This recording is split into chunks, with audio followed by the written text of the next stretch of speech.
વારંવાર નમાયું અને સતીએ 100 વાર શંકા કરી. હે પ્રભુ, અહીંયા કોઈ મંદિર નહીં, કોઈ દેવ નહીં, સદા આ વારંવાર તમે મસ્તક કોને નમાવો છો? ભગવાન ભોળાનાથ એ સતીના પ્રશ્નનો જવાબ આપતા કહે, દેવી, આપણે જેની કથા સાંભળીને આવ્યા ને, આ એ મારા ઈષ્ટદેવ રામ છે. શરણ કરી રહ્યા. 5મી વખત એને શંકા પડી એ સતીને કે પ્રભુ તમે કેવી વાત કરો છો? જેની કથા સાંભળીને આવ્યા આ એ રામ છે બોલે. હા, માણસની જેમ આમ જંગલમાં આમ તેમ બધા વિચરણ કરતા હોય. એક પછી એક શંકરજીની સામે સતી પ્રશ્ન કરો. આટલા બધા પ્રશ્નો કર્યા પછી શંકરજીને થોડો કંટાળો આવ્યો હતો. આ સતીને સાથે ન લાવ્યો, ઝાડ નીચે બેસી ગયો. પણ સતીને ક્યાંય સંતોષ થતો નથી. રામ બ્રહ્મ હોય દર્શન કરવા નહીં જાઓ તો તમે કોઈ શોધી જ કરવા જવાના. આખી ભૂલ કરે છે સતી. પણ ભલે પાછી જાય નહીં અને રામને દર્શન કરવા આવે વચ્ચે એને ઈચ્છા લીધી. કોઈ માણસ ઈચ્છા લીધી.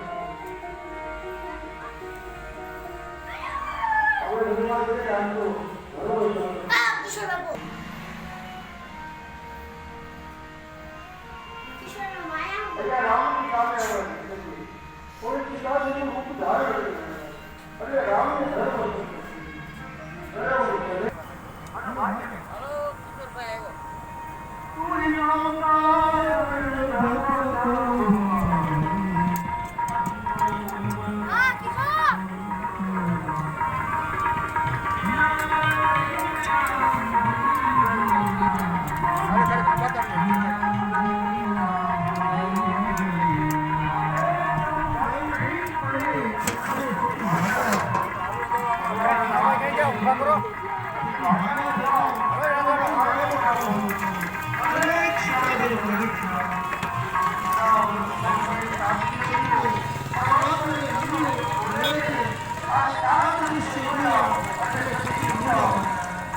હવે જેવી આંખો બંધ કરી એટલે એને સીતાજીના રૂપમાં એ સતીને જોયા.